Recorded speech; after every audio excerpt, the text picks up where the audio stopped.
자, 오늘 여기 본문에는 사도행전 28장 마지막 장이죠.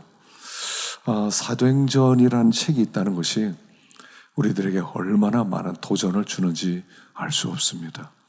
예수님께서 이 땅에 오셔서 십자가에 죽으시고 부활하시고 승천하셨습니다. 그리고 하나님의 성령을 보내주셨습니다. 그리고 그 성령께서 교회를 세우시는 이야기가 사도행전 이야기입니다.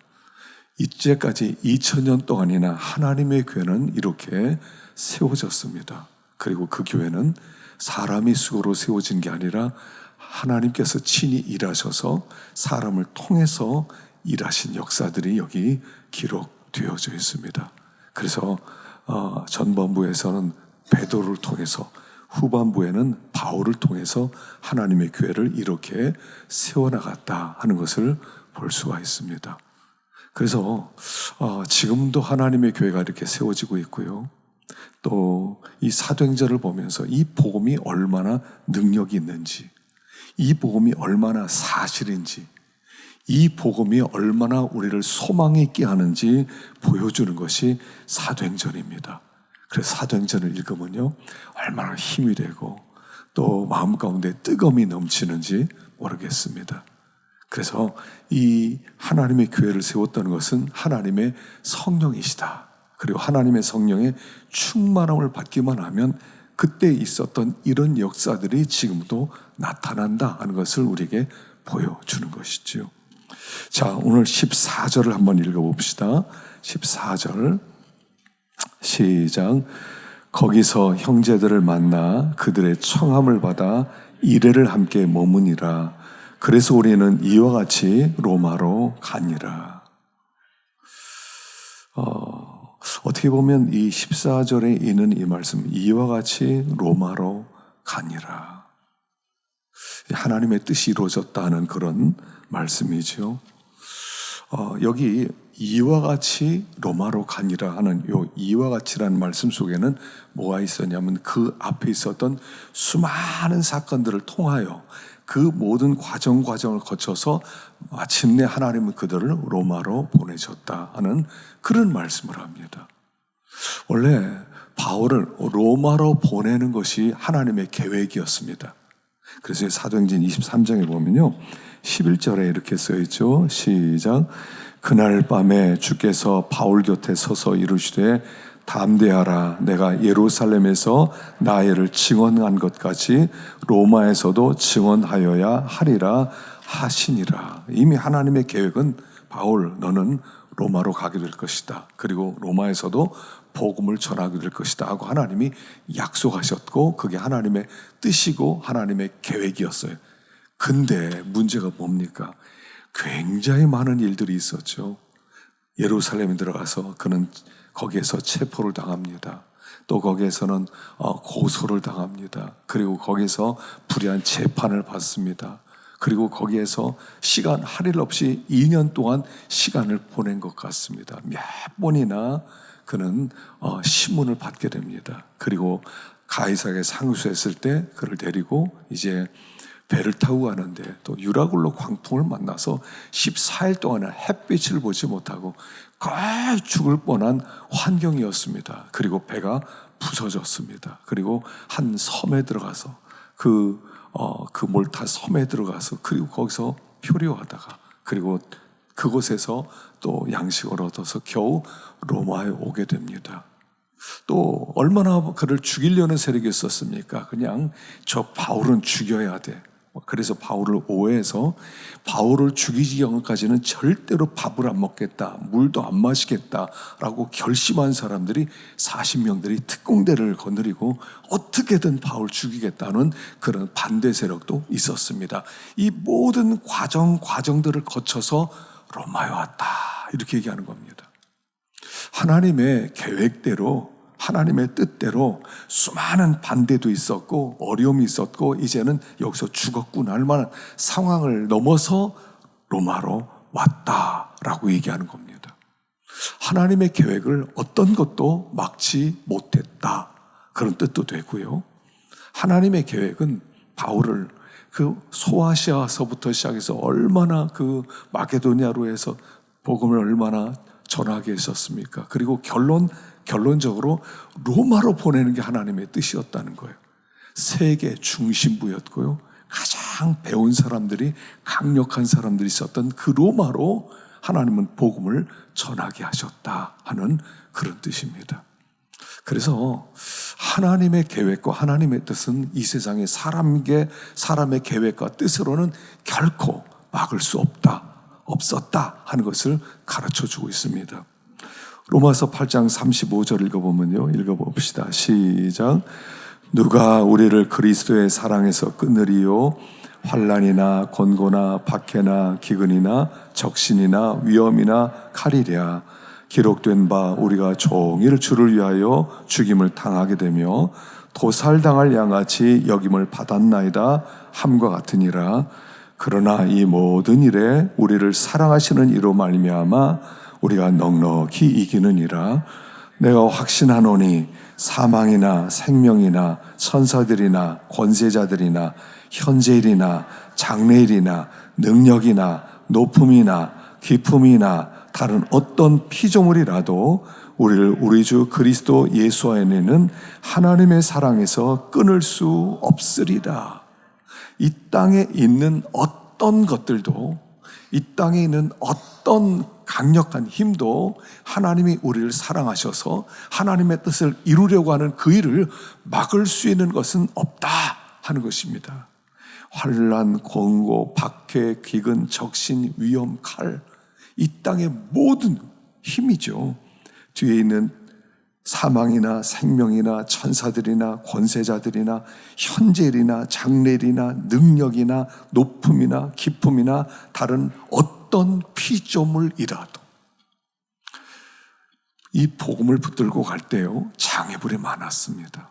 바울은요, 매도 맞고요, 돌도 맞아보고요, 죽을 뻔한 그런 환경을 몇 번이나 거쳤습니다. 그러나 바울이 붙든 그 복음의 길을 막을 수 있는 것은 없었다 하는 것입니다. 그래서 우리가 이런 확신을 먼저 가져야 됩니다. 우리가 하나님의 뜻을 붙들고 복음을 붙들고 믿음으로 가는 길에는 이 세상의 어떤 것도 우리 앞길을 가로막을 수 없다. 사명을 가지고 그 사명의 길을 가는 사람을 가로막을 것은 어떤 사람도 없다.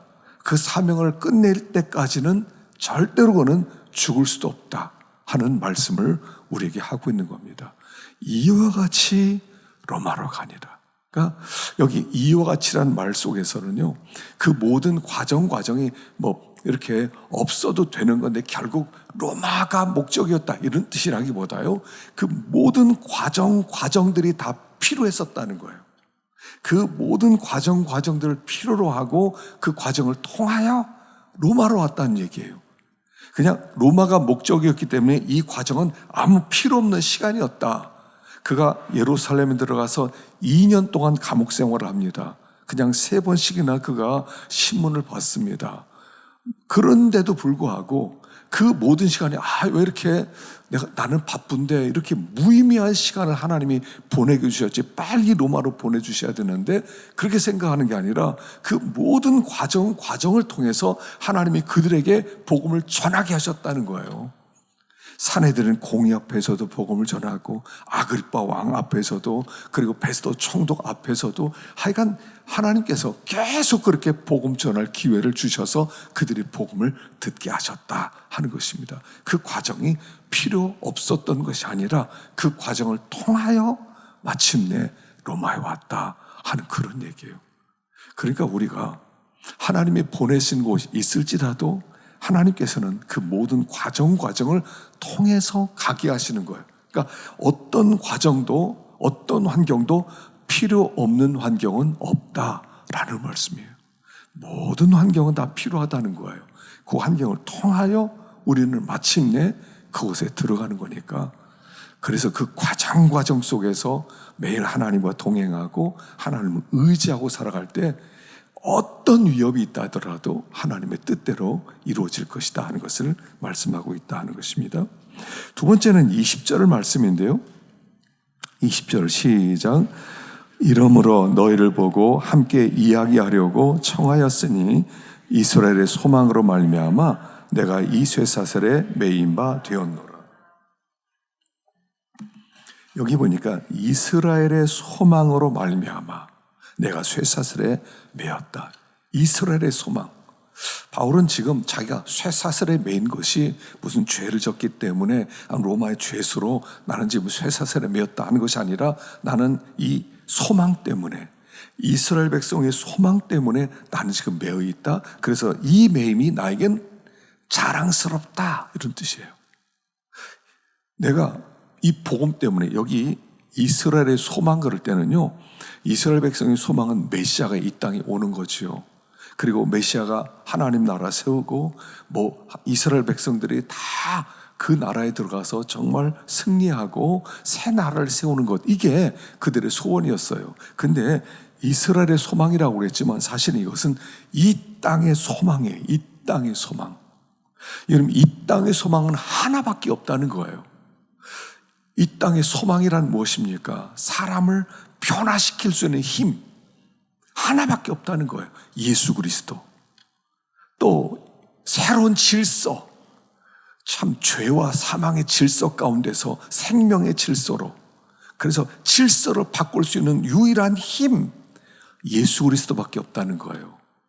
새로운 나라를 세우고 진정한 하나님의 평화의 나라가 임하게 하는 것 하나밖에 없다는 거예요. 복음, 예수 그리스도.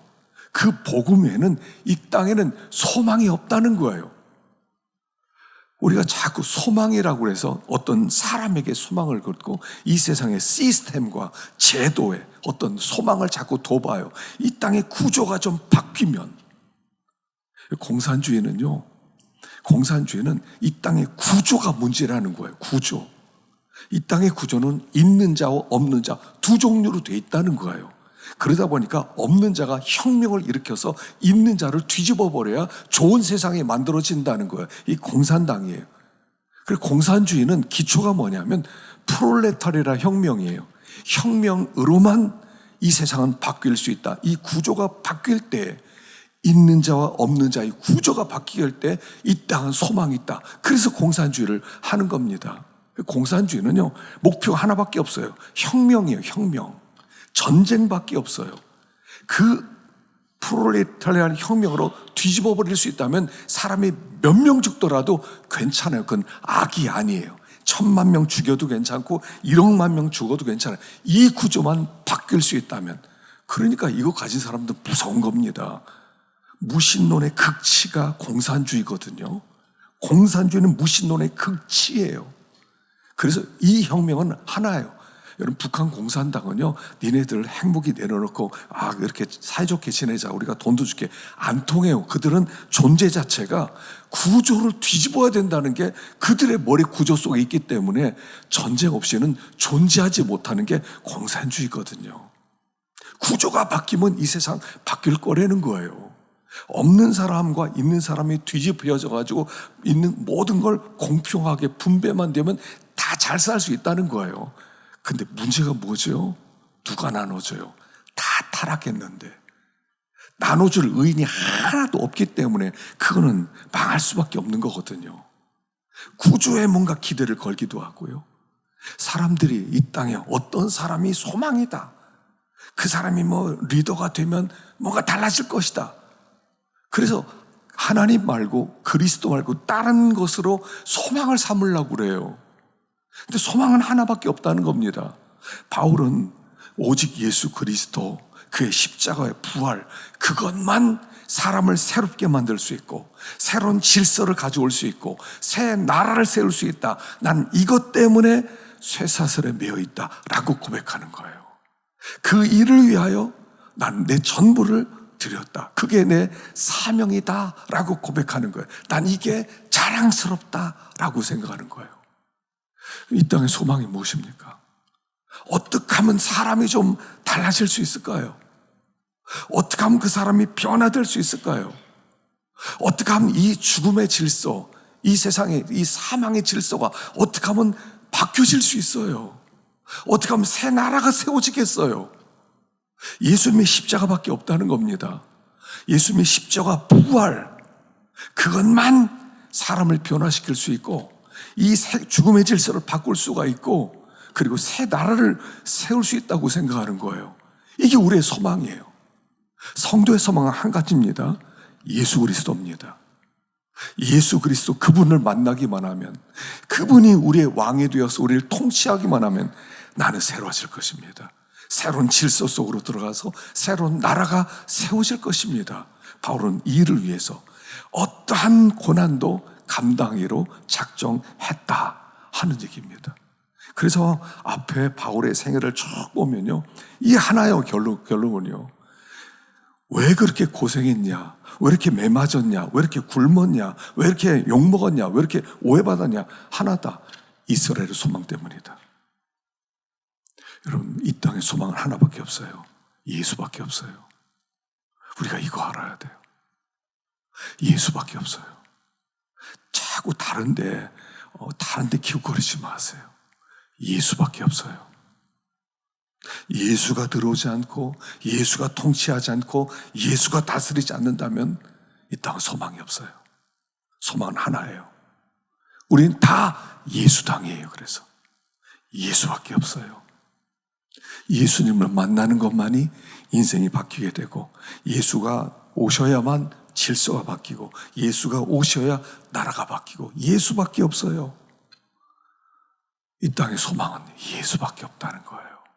그게 이 사도행전에서 결론적으로 하고 싶은 이야기였다 하는 겁니다.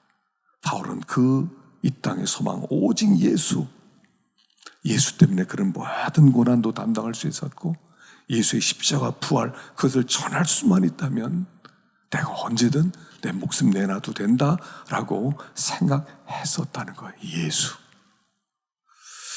여러분, 예수님을 알아야 됩니다. 예수를 오래 믿어도요, 예수를 몰라요. 만나본 적이 없어요. 왕으로 모셔본 적이 없어요. 그분에게 내 통치권을 내놔본 적이 없기 때문에 안 변해요. 질서가 바뀌지가 않아요. 여전히 우리 속에는 악이 그대로 남아있다는 겁니다. 예수. 그분이 하나님의 아들이 이 땅에 오셨기 때문에. 어떤 분이 그렇게 얘기했어요. 우리가 그 예수님을 만일 그 시대 속에서 예수님을 한 번만 봤더라면 우리는 그분에게 무릎 꿇고 이렇게 얘기했을 거라는 거예요. 참, 나 진짜 당신의 제자가 되게 해주세요. 엎드려서 절을 하면서 제자로 받아달라고 우리는 그분에게 그렇게 애걸복걸을 할 것이다. 어떤 맥스 루카이도라는 사람이 책을 쓰면서 그 얘기를 했어요. 그분을 한 번만 만나기만 하면, 그분이 어떤 분인지 알기만 하면 우리는 무릎을 꿇고 제발 당신의 제자가 되게 해달라고 우리는 그렇게 그분의 애걸복걸을 할 것이다. 영광의 주님. 우리가 사실 잘 몰라서 그렇죠. 그분은 이스라엘의 소망이고 이 땅의 유일한 소망이라는 거예요. 우리는 그 사실을 지금 알고 있다는 거예요. 우리는 이 땅의 소망이 예수라는 것을 발견하고 만난 사람들이라는 거예요. 어떤 고난이 온다 하더라도 이 예수, 바울은 이 예수를 전해야 되겠다라고 생각했다는 것입니다. 세 번째로 30절, 31절 시작. 바울이 온 이태를 자기에게 오는 사람을 다 영접하고 한원의 날 영접하며 주 예수 그리스도에 관한 모든 것을 담대하게 거침없이 가르치더라. 끝. 보세요. 이게 사도행전 끝이에요. 30절, 31절. 바울이 셋집에 있으면서 자기가 오는 사람을 영접하고 하나님 나라 전파하고 예수 그리스도가 하는 것을 담대하고 거침없이 가르치더라. 끝. 이렇게 나와요. 아니, 좀 궁금하잖아요. 바울이 어떻게 됐어? 그래서 바울이 지금 로마로 왔는데 죄수를 하는데, 그래서 재판받아서 어떻게 됐어? 풀려났어? 죽었어? 어떻게 됐어? 그 다음에 무슨 일이 벌어졌어? 알고 싶잖아요. 그런 게 없어요. 그냥 끝. 가르치더라. 그냥 끝이에요. 그 다음에 뭐 얘기가 더 있을 것 같은데 얘기가 없어요. 그냥 끝이에요. 아니, 바울이 어떻게 됐는지만 얘기해 주면 좋겠잖아요. 누가는 알 거 아닙니까? 바울이 그 다음에 몇 개월 후에 순교를 당했다든가, 그가 거기서 또 교회를 세웠다든가, 거기서 놀라운 부흥이 일어났어도 뭔가 이야기 있을 것 같은데 없이 끝. 이렇게 끝나요. 무슨 얘기냐면 끝이 오픈 엔딩이라는 거예요. 오픈 엔딩, 열려졌어요. 그 다음에 너희들 상상에 맡긴다, 이런 뜻이에요. 바울이 마치 이 사도행전 끝을 보면 안 죽은 것 같아요. 계속 복음을 전하는 모습으로 끝내요. 그러니까 우리의 머릿속에는, 이걸 읽는 독자들에게는 머릿속에 뭐가 남습니까? 아, 바울은 아직 살아있구나. 복음을 계속 전하고 있구나. 그 다음에 무슨 일이 더 일어나겠구나. 아, 29장 있겠구나. 그렇게 생각하게 만들잖아요. 그게 이 사도행전을 기록했던 누가의 의도라는 거예요. 하나님의 복음은 지금도 계속 전파되고 있다. 바울이 계속 전파하는 것으로 끝난 것 같지만 바울의 뒤를 이은 그 제자들이 계속해서 사도행전 29장을 기록하고 있다는 것을 말해주는 거예요. 그래서 오픈 엔딩이에요. 뒷빈이 열렸어요. 그 다음부터는 제2의 바울이 누구냐는 거예요. 제2의 바울, 제3의 바울이 나와서 매 시대마다 바울들이 있었다는 거예요.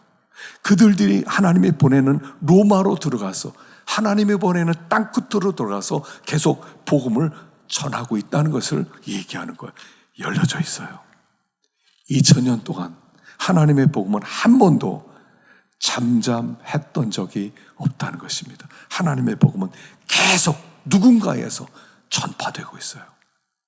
지금도 계속 누군가에서, 저 아프리카에서, 그리고 저 남미에서, 저 유럽에서 계속 전파되고 있어요. 우리가 유럽 교회가 죽어간다고 그러거든요. 유럽 교회가 문을 많이 닫기도 했어요. 그럼에도 불구하고 여전히 유럽에도 교회에 살아있는 교회들이 있어요. 아프리카 같은 데서는 지금도 놀라운 역사들이 계속 일어나고 있어요. 이란이라는 중동, 무슬림 지역에서도, 이란에서도 보이지 않는 지하교회들이 계속 부흥하고 있어요. 중국이 저렇게 막혔지만 중국 안에도 계속 복음이 전파되어 있어요. 계속이에요. 남미에도 마찬가지고요. 지금 복음은 끝까지 가고 있어요. 진행형이라는 거예요. 진행의 복음은 끝나질 않아요. 계속 진행되고 있어요. 이 복음, 주님을 만난 사람은 제2의 바울이 되고 제3의 바울이 되어서 계속 복음을 증거함으로 사도행전 29장이 지금도 기록되고 있어요. 저는 선교사님들이 와서 선교 보고할 때마다 그들이 어떻게 사역하고 있는지, 어떻게 하나님 나라가 세워지고 있는지, 사도행전 29장을 어떻게 기록하고 있는지 그걸 생각할 때마다요, 참 얼마나 은혜가 되는지 몰라요. 저 사람이 전날에 바울이 돼서 들어갔구나. 지난번에 이경원 선교사가 이제 사진을 좀 보내줘. 오랜만에 사진을 보냈더라고요. 미얀마에서. 근데 보니까 아이들이요, 꽤 많이 모였어요. 어른들도 꽤 많이 모여서 거기서 찬양하고요, 거기서 말씀을 전하는 그 사진을 오랜만에 보내왔는데 얼마나 반가웠는지. 그렇게 힘들게 그렇게 사기도 당하고 어려움도 당했지만 그 교회가 막 꽉 차고, 우리 캄보디아의 우리 최병섭 선교사는요, 지금 거기가 꽉 차서 옆에 있는 마을에 지금 개척하려고 지금 알아보고 다니고 있어요. 땅 보러 알아보고 다니고 있어요.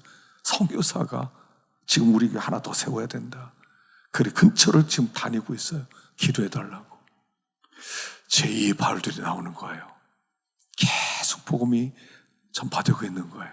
오픈 엔딩이에요. 하나님 나라는 끝나지 않아요.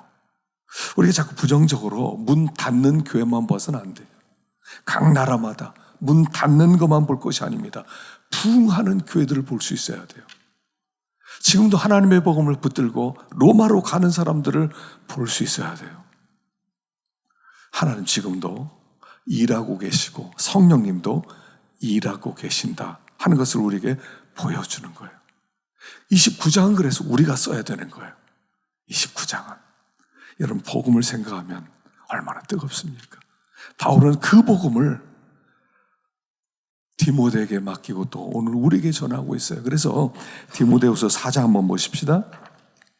바울이 죽기 전에 했던 얘기예요. 1절부터 시작. 하나님 앞과 살아있는 자와 죽은 자를 심판하실 그리스도 예수 앞에서 그가 나타나실 것과 그의 나라를 두고 엄히 명하노니 너는 말씀을 전파하라. 때를 얻든지 못 얻든지 항상 힘쓰라. 범사의 오래 참음과 가르침으로 경책하며 경계하며 권하라. 때가 이르리니 사람이 바른 교훈을 받지 아니하며 귀가 가리워서 자기의 사욕을 쫓을 스승을 많이 두고 또 그 길을 진리에서 돌이켜 허탄한 이야기를 따르리라. 그러나 너는 모든 일에 신중하여 고난을 받으며 전도자의 일을 하며 내 직무를 다하라. 사도행전 28장에서 복음을 전하는 그가 오늘 우리에게 부탁으로 남기는 게 이 말씀이에요. 하나님 앞과 살아있는 자와 죽은 자를 심판하실 그리스도 예수 앞에서 엄히 명하노니 나는 복음을 전해라. 그걸 남기고 그는 사라져요. 바울이 살았다 죽었다 이게 중요하지 않다는 거예요. 죽음이 안 나온다는 것은 바울이 살았느냐 죽었냐 그게 중요한 게 아니라 복음은 계속 전해지고 있다는 게 더 중요하다는 거예요. 우리는 예수 믿는 사람은 이미 영생을 얻은 사람이에요. 우리는 첫째 부활을 받은 사람이에요. 우리는 더 이상 죽음이 없어요. 더 이상 죽음이 우리를 지배하지 못해요. 예수를 믿는 제일 큰 축복이 뭡니까? 죽음의 문제가 해결됐다는 거예요. 더 이상 죽음 때문에 두려워하지 않는다는 거예요. 중요한 것은 복음이라는 거예요. 언제든 하나님이 부르면 하나님 앞에 가면 되지만 이 복음은 어떻게 될 것이냐? 이 복음은 누가 전할 것이냐? 이게 바울의 마지막 주된 관심사였던 거예요. 그래서 디모데 후서는 주제가요 복음이에요. 복음. 그의 마지막 유언이라고 하지만 주제는 하나예요. 복음을 전파하라는 거예요. 그게 마지막 부탁이었던 거예요. 복음. 내가 이 땅에서 어떻게 죽었다, 참성당했다, 목매라다 죽었다, 돌에 맞아 죽었다, 그게 중요한 게 아니다. 복음이 중요한 거다. 이미 나는 영생을 얻은 사람이기 때문에 살았다 죽었다 그게 중요한 게 아니다. 나는 이미 영생을 얻은 자다. 마지막에 복음이다. 이 복음을 너는 어떻게 할 것이냐? 우리가 마지막에는요 복음 붙들어야 돼요. 하긴 복음을 붙들어야 돼요. 끝까지 내 복음을 전하겠습니다. 하나님이 보내시는 곳, 여러분 가정으로 들어가서 복음 전하세요. 일터로 들어가서 복음 전하세요. 만나는 사람들에게 복음을 전하세요. 그게 오늘 우리에게 맡겨주신 마지막 사명이라는 거예요. 그게 사도행전 29장을 쓰게 만드는 이유가 된다는 것입니다. 우리 모두 다 29장을 쓰는 거예요. 인생의 마지막에, 인생의 마지막. 이 사도행전 29장을 기록하고 그래서 하나님의 복음을 땅끝까지 선포하는 오늘 우리가 되기를 간절히 축원합니다.